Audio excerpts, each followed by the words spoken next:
मागच्या 24 तासामध्ये जगाच्या कुठल्याच लँडस्केपवरती म्हणजे पॉलिटिकल, इकॉनॉमिक, मार्केट रिलेटेड काही फारसा बदल झालेला नाही आहे. सगळ्यांच्या नजरा आता लागलेल्या आहेत ते शुक्रवारी उद्या स्वित्झर्लंडला अमेरिका आणि इराणच्या बैठकीमध्ये काय होतंय. ट्रम्प साहेबांनी सांगितलेलं आहे की electronically we have signed the agreement. उद्या फक्त जायचं आहे तिथे. आय एम नॉट इंटरेस्टेड, पण मी करून टाकणार आहे. बघूया. ही त्यांची नेहमीची स्टाईल आहे. आता उद्या जर का खरंच सगळं काही उत्तम झालं तर आपण शनिवार रविवार अतिशय आरामात घालवू शकतो आणि येणारा आठवडा, येणारे दिवस चांगले जातील. If all goes well, ending is going to be वेल.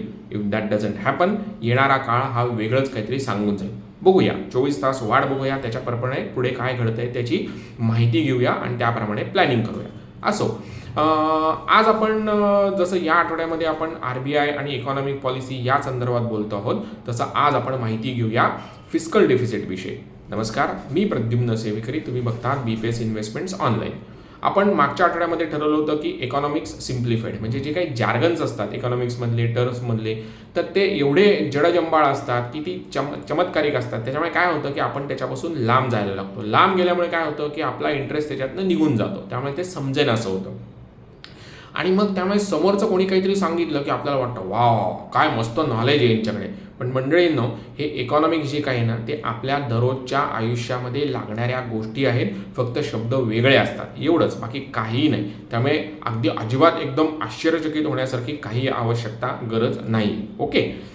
सोमवारी आपण बघितलं की RBIची पॉलिसी ही डोविश आणि हॉकिश. RBI म्हणजे फक्त RBIच नाही, जगातल्या सगळ्या सेंट्रल बँका. मग ते हॉकिश अथवा डोविश पॉलिसी म्हणजे काय. त्याच्यानंतर आपण बघितलं इन्फ्लेशन. काल आपण काय बघितलं तर ते म्हणजे current account deficit. Current account deficit म्हणजे व्यापारामधनं आलेली तूट. मग ते जर का आपण चांगलं केलं तर that is current account surplus. आज आपण काय बघणार आहोत तर फिस्कल डेफिसिट. फिस्कल याचा अर्थ फायनान्स, डेफिसिट म्हणजे तोटा. म्हणजे काय तर फायनान्समध्ये आलेला तोटा. तो कशामुळे आलेला आहे, त्याला काय उपाययोजना करायच्या आहेत, कुठले जगातले महत्त्वाचे चांगले देश आहेत की ज्यांच्याकडे फिस्कल डेफिसिट नाही आहे किंवा कमी आहे, आणि कुठले देश आहेत की ज्यांचं फिस्कल डेफिसिट सर्वात जास्त आहे.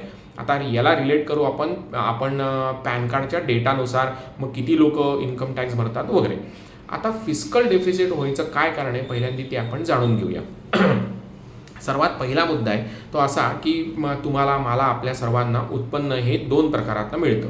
काही जणांना 2 प्रकारातनं म्हणजे वेगळ्या मार्गाला जाऊ नका, वेगळा विचार करू नका. 2 प्रकारात म्हणजे एक सॅलरी आणि दुसरं आहे ते म्हणजे व्यावसायिक उत्पन्न. ओके. मग या व्यावसायिक अथवा सॅलरीच्या उत्पन्नावरनं आपण आपले काहीतरी आडाखे बांधतो.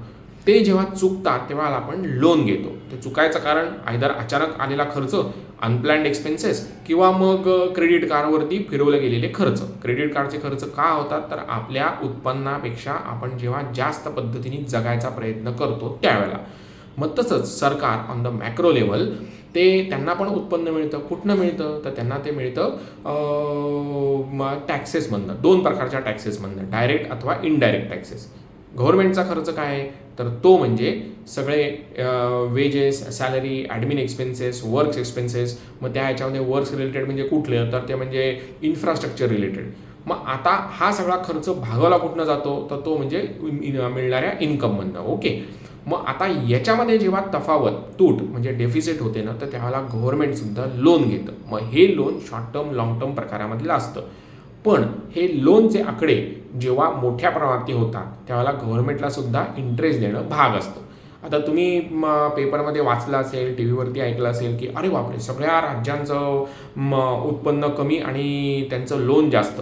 ते का बरं होतं तर या सगळ्या अनप्लॅन्ड एक्सपेन्सेसमुळे. म्हणजे कुठलं तर कुठले तरी ग्रँट द्यायचे आहेत, कुठली सबसिडी द्यायची आहेत. मग ते वेगळ्या कारणास्तव सबसिडी द्यायची. ते चांगलं वाईट आत्ता आपण जायला नको. Let stick to only our policy. Okay. मग आता हा जेव्हा खर्च, हा जेव्हा अंगापेक्षा जास्त होतं म्हणजे अंगापेक्षा बोंगा जास्त असं आपण एक म्हण आहे त्याप्रमाणे होतं ना तर त्यावेळेला हे फिस्कल डेफिसिट आवाक्याच्या बाहेर जातं. हे जर का जास्त मोठ्या प्रमाणात झालं तर काय होतं, आपसुकच गव्हर्नमेंटचं जे काही बजेट प्लॅनिंग आहे ते सगळं कोसळतं. त्याच्यामुळे काय होतं तर आपली जी काही करन्सी, आता आपण रुपयाच्या संदर्भामध्ये बोलूया, तर ती करन्सी हळूहळू बाजारामधनं कोणी घेईनाशी होती. म्हणजे त्याची पत आणि प्रत ही खालती जायला लागते. याच्यामुळे काय होतं तर GDP खालती जाते. GDP म्हणजे ग्रॉस डोमेस्टिक प्रॉडक्ट. आता ते काय आहे डिटेलमध्ये आपण नंतर बघूया. तुर्तास आपण एवढंच लक्ष देऊया की या सगळ्याचा परिणाम आपल्या इकॉनॉमीवरती होतो. मग आता देशाची पत म्हणजे जसं इंडिव्हिज्युअलची पत गेली तर त्याला आपण सिबिल रेकॉर्ड्समध्ये त्याचं रेटिंग 800, 700, 600, 500 असं होतं. मग त्याला लोन मिळेल का? मिळेल, पण ते चांगल्या बँकेतनं मिळायच्याऐवजी अगदी कमी दर्जाच्या बँका किंवा क्रेडिट कोऑपरेटिव्ह सोसायटीमधनं मिळेल, तर तिथे त्याला इंटरेस्ट रेट त्याला किंवा तिला जास्त भरावं लागेल. तसंच गव्हर्नमेंटचं होतं. मग ते झालं तर all financial balances goes for the toss. मग ते होऊ नये म्हणून काय करायला पाहिजे, तर ते म्हणजे इकॉनॉमिक इन्क्लुजन. आता इकॉनॉमिक इन्क्लुजन कुठनं येतं, तर मंडळींनो मी माझा जो काही डेटा इन्कम टॅक्सच्या साईटवरनं काढलेला आहे त्याचं तुम्हाला एक डिटेल सांगतो. आत्ता बघा ओव्हरऑल पॅन कार्ड, आता ओव्हरऑल पॅन कार्डचा डेटा मी जो काही काढलेला आहे त्याप्रमाणे आपलं टोटल पॉप्युलेशन आहे 145 कोटी. ओके, आता या 145 कोटीपैकी 84 कोटी पॅन कार्ड होल्डर्स आहेत. किती आहेत? 84 कोटी पॅन कार्ड होल्डर्स आहेत.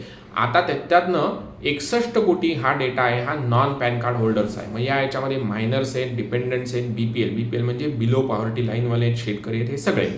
पुन्हा सांगतो, 145 कोटी टोटल लोकसंख्या, त्याच्यापैकी 84 कोटी लोकांकडे पॅन कार्ड आहेत, 61 कोटी लोकांकडे पॅन कार्ड नाही आहेत. त्याच्यापैकी मायनर्स साधारणपणे 37 कोटी आहेत. शेतकरी, डिपेंडंट आणि बीपीएल हे 21-22 कोटीच्या दरम्यान जात आहे. आता आपण जर का tax income tax to PAN card हा जर का रेशो लावला तर बघा, आत्ता आपण म्हणालो टोटल पॅन कार्ड होल्डर आहेत 85-86 कोटी. त्यांच्यातनं टॅक्स किती लोकांनी फाईल केलेला आहे? इन्कम टॅक्सची यावेळेची मार्च 2026चा जो डेटा सांगतो तो असा आहे की 8.61 कोटी लोकांनी फाईल केलेला टॅक्सचा डेटा. आता याच्यातनं म्हणजे काय झालं, तर साधारणपणे 76-77 कोटी लोकांनी टॅक्स फाईल केलेला नाही आहे. ओके, आता 8.61 कोटी लोकांनी जो काही टॅक्स फाईल केलेला आहे ना त्याच्यातलं नील किंवा झिरो टॅक्स रिटर्न हे किती लोकांनी केलेलं आहे, तर 6.02 कोटी म्हणजे जवळपास 70% लोकांनी नील रिटर्न्स फाईल केलेले आहे.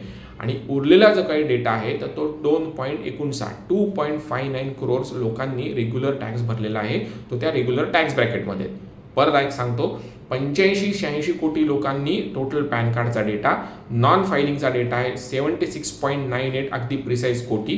त्याच्यानंतर ITR फाईल केलेल्यांचा डेटा आहे 8.61 करोड्स. झिरो टॅक्स फायलिंगचा डेटा आहे त्याच्यातला 6.02 करोड्स म्हणजे 70%. फक्त 2.59 करोड्स लोकांचा जो डेटा आहे तो रेग्युलर टॅक्स प्लॅनिंगचा डेटा आहे. मग 145 कोटी लोकांना पोचण्यासाठी 2.59 कोटी लोकांचा टॅक्सच्या जीवावरती आपण करतोय. Is it good or bad? तुम्हीच बघा, तुम्हीच विचार करा, तुम्हाला काय वाटतंय.